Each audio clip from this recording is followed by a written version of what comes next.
Okay, sorry. All right. So, how many of y'all can recognize the line, "Do you want to build a snowman"? Anybody? Okay, awesome. Okay.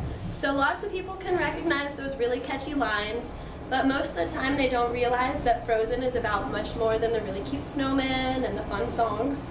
So while conducting my research over the past few weeks, I actually learned that Frozen does not conform to typical stereotypes that are seen in other Disney movies.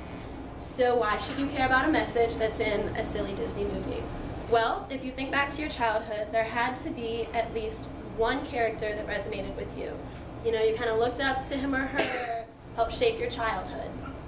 So, Frozen actually is a feminist movie that does not conform to typical gender stereotypes that are seen in other Disney movies. So today, first I'm going to talk to you about what you usually see in the Disney movies, and then I'll talk about how Frozen does not conform to those. So to start out, let's talk about some Disney movies. Disney often places their females in domesticated roles.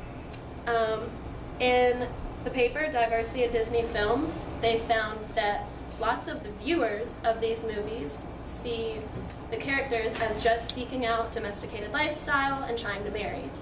So in this picture you see Snow White, and this also holds true in the movie Cinderella. She's a maid for most of the movie. Once she meets the dwarfs, she cooks, cleans, takes care of them.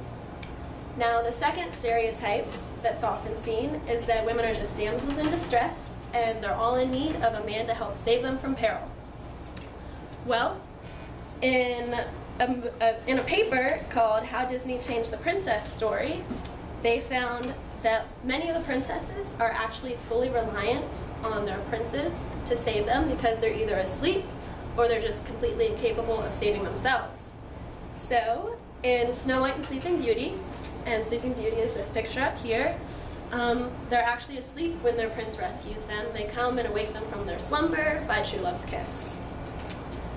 Now, the third stereotype that you often see is that women just seek out true love and true love's kiss.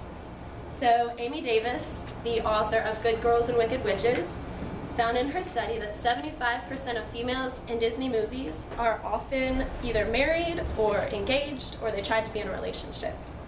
So in Cinderella, all of the females in that movie drool over Prince Charming and they try and fit their foot in the slipper, but it doesn't work. And in that same paper, How Disney Changed the Princess Story, they find that one of Ariel's main pursuits is just to fall in love with Prince Eric and end up marrying him. And then in the popular movie Shrek, Fiona, throughout the whole entire movie, is just in search of true love's kiss, so she no longer turns into an ogre. So now that we've talked about what you typically see in Disney movies, let's talk about how Frozen compares. In Frozen, they don't place their females in domesticated roles. You see Elsa in this picture. She's wearing her crown, she's coronated, she rules over Arendelle, and her sister, Princess Anna, rules beneath her. She also doesn't marry in the movie. She doesn't end up with Prince Hans.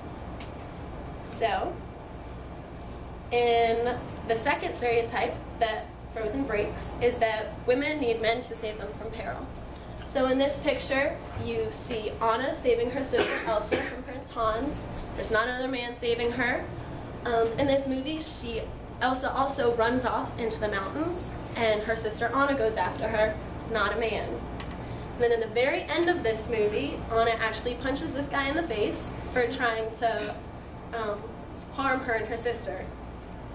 So the last stereotype I'm going to talk to you about is that Disney's Frozen breaks the stereotype that it's a woman's goal in life to find love.